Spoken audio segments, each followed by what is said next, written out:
Hola, soy Ignacio Torralba, el Tiet, y esto es Entender de Vinos. Cualquier persona que esté interesada en el mundillo del vino, seguro que en alguna ocasión habrá oído hablar de los vinos en primer.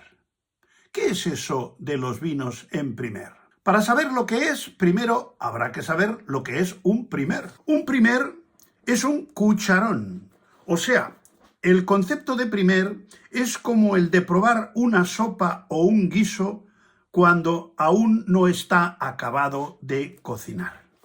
Probar un vino en primer no es fácil, requiere experiencia, porque con mucha frecuencia, cuando el vino acaba la fermentación alcohólica, empieza tarde o temprano a hacer la maloláctica y el vino está raro, con algo de burbujas y está llevando a cabo una transformación que tendrá repercusión importante en su acidez y por lo tanto en su cuerpo. Está conjuntándose el alcohol que se acaba de producir con el resto de los elementos que vienen de serie con el mosto de la uva.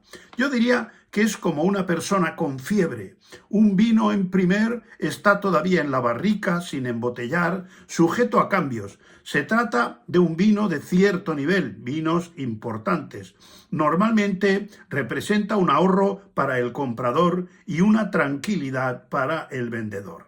En Francia, de donde procede la palabra, existe la figura del negociant, poco o nada frecuente en España, que es quien compra el vino al productor y se encarga de terminar su crianza, embotellarlo y comercializarlo. Así, el productor del vino se libera de una carga que no domina porque lo suyo es hacer vino, no vender. De manera que vino hecho, vino cobrado y a otra cosa, procurar que el de la siguiente cosecha sea igual o mejor que el anterior.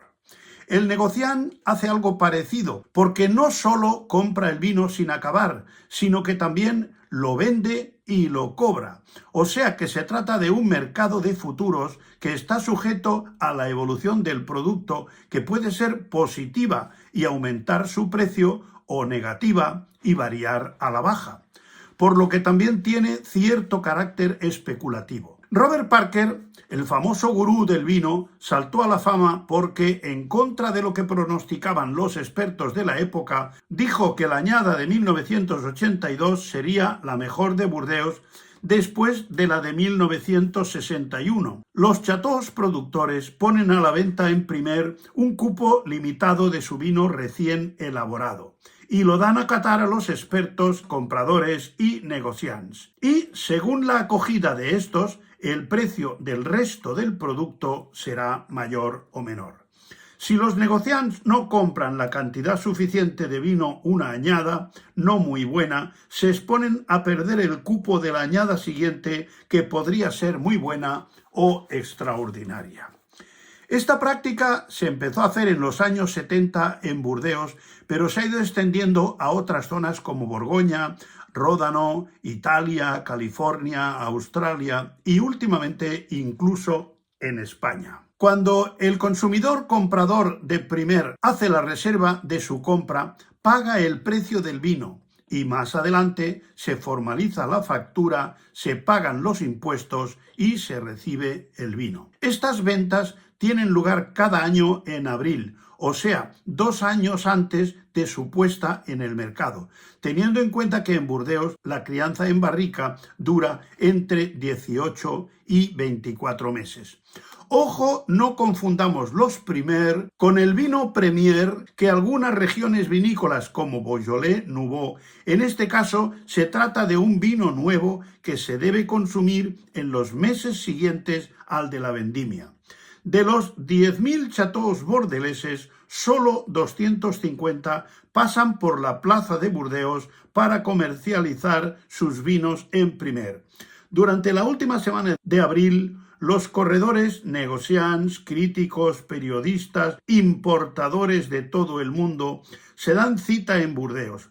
La cata son coordinadas por el CIVB, Comité Interprofesional du Vin de Bordeaux. Al final de esta semana, los comentarios de cata se publican en las primeras páginas de la prensa especializada e influyen directamente en los precios de referencia de la nueva añada que se desvelan a finales de mayo.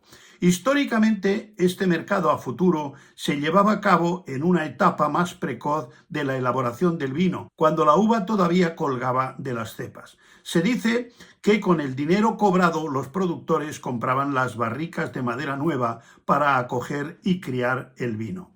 Actualmente, comprando vinos en primer, el consumidor puede llegar a ahorrarse entre un 30 y un 40% del precio final que tendrá el producto cuando se embotelle y se ponga en el mercado.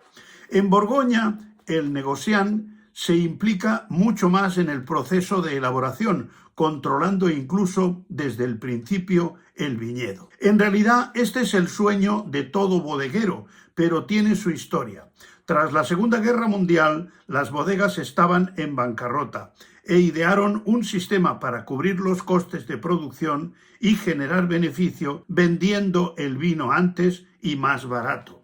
En realidad, la plaza de Burdeos no es un lugar físico, sino imaginario, que en sus comienzos se situó en la Quai de Chartrons, el antiguo convento de los Cartujos en la orilla izquierda del Garona, que también era el sitio donde se agolpaban las empresas que recibían productos de las colonias francesas como Antillas y Martinica, con el azúcar, el café y el vino, y relacionado con la trata de esclavos negros. En el barrio de Chartrons hay un Museo du Vin et du Négoce, en el 41 de la Rue Bory. En la plaza de Burdeos, inicialmente, solo se comerciaba con vinos de la zona, pero crecientemente han entrado vinos como Opus One, Solaya, Masetto, y los vinos del Marqués de Riscal ya se vendían en el siglo XIX durante casi 20 años. Son muchos los distribuidores de diferentes países que celebran la venta en primer con vinos locales. En España, el pionero fue Quimbila, con una degustación de vinos de diferentes regiones nacionales e internacionales. Hay cupos de vino que los distribuidores comunican a sus clientes por email a las 7 de la mañana y a las 9 ya se han adjudicado. Todos los grandes vinos de Burdeos se venden en primer, excepto Château Latour desde 2011. El vino se paga en 2 o 3 veces, la primera en julio, la segunda a mitad de noviembre y la última a mediados de abril, de modo que cuando el vino sale de la bodega ya está cobrado. Valand et Meneret es el ejemplo de negociant que posee una nave de 10.000 metros cuadrados con un movimiento de más de 3 millones de botellas al año. Todo el vino está en espacios climatizados con una selección de botellas raras de añadas muy buscadas. Todo ello supone una carga financiera muy importante. La gran nave con suelos negros con una capa de corcho de 8 centímetros para absorber los ruidos y proteger la temperatura. Tiene 4 o 5 alturas y unas máquinas de 8 toneladas que buscan por ordenador una caja concreta. Burdeos cuenta con 14.000 productores, 117.514 hectáreas de viñedos, más de 400 negociants y un negocio total sobre los 16.000 millones de euros. Cada año se producen 700 millones de botellas, el 84% de las cuales son tintos y el 9,5% blancos. Porque saber lo que son los vinos en primer también es entender de vinos. Hasta otra.